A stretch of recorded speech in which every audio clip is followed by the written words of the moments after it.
వినయపూర్వక నమస్కారములతో ప్రతి మనిషి ప్రతిరోజు కూడా పూజలంటూ వ్రతాలంటూ ప్రతి గుడికి వెళ్తూ ఉంటారు ప్రతి ఒక్కరు కూడా. అయినా కానీ ప్రతి మనిషికి కూడా ఏదో ఒక లోటుపాట్లతో నిరాశతో ప్రతి మనిషి ఈరోజు జీవిస్తున్నారు. ఈ విషయాలపై మనందరి కోసం మన గురుగారు అయినటువంటి శ్రీ కోనక అన్నయ్య గారు ఈరోజు మనతో విశ్లేషించడానికి ఈరోజు మన ముందున్నారు. నమస్తే గురువు గారు. ఈ విషయాలపై మన భక్తులందరికీ ఒక విశ్లేషాత్మకమైన వివరణ ఇవ్వాలని మనసారా కోరుతున్నాను.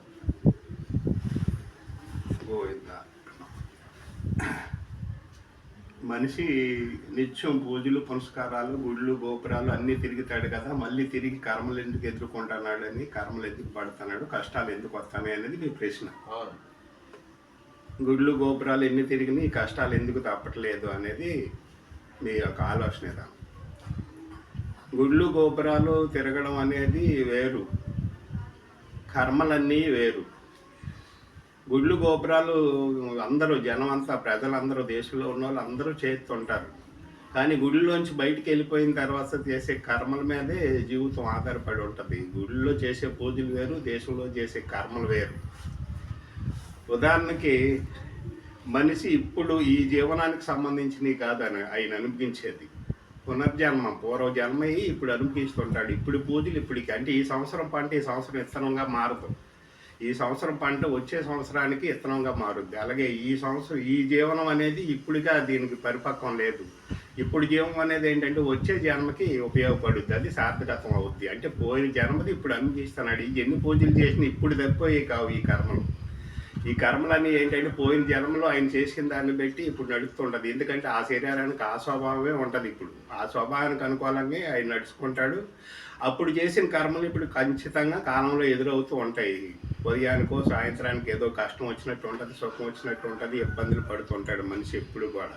ఎందుకంటే స్వతహాగా మనిషి కర్మజీవి. ఆ కర్మల్లోంచే నీకు వంశం అనేది ఏర్పడుతుంది. వంశం అలాగ వంశాలు ఎందుకు ఏర్పడతానంటే కర్మలు లేకపోతే వంశం కూడా ఆగిపోయింది. కర్మలతోటే మనిషి జీవనం అనేది ఏర్పడుతుంది. అందుకనంటే కర్మలు మంచిగా మార్చుకొని మంచి భావాలతో మంచి జీవనం గడిపినప్పుడు ఏంటంటే కొద్దిగా ఎక్కువ సుఖాన్ని అనుభవిస్తాడు. ఎక్కువ కర్మల వైపు ఇదైపోయి ఎలాగైనా పర్వాలేదు, ఏ కర్మలు చేసినా పర్వాలేదు, ఎలా బతికినా పర్వాలేదు అన్నోడు అంటే తీవ్రమైన ఇబ్బందులు ఎదుర్కొంటూ ఉంటాడు.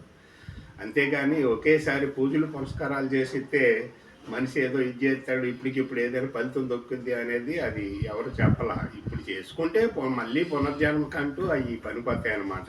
ఎప్పుడు ఏ సంవత్సరం పంట ఆ సంవత్సరం విత్తనం అవుతుంది. ఈ కర్మలు కూడా అంతే. ఇప్పుడు ఈ జీవితాన్ని ఇప్పటికే పనికిరావు, మళ్ళీ పునర్జనానికి పనిపోతాయి వచ్చే జన్మకు తప్ప అంతకుమించి ఇప్పుడు చెప్పుకోవడానికి ఏమి పనికిరావు అనమాట. అదే మన గతంలో ఏదో చేసాంరా అని పెద్దవాళ్ళు ఎందుకు చెప్తారంటే పూర్వజన్మ కర్మలే ఇప్పుడు ఈ జీవి అనుభవిస్తుంటాడనమాట. కృష్ణ అది.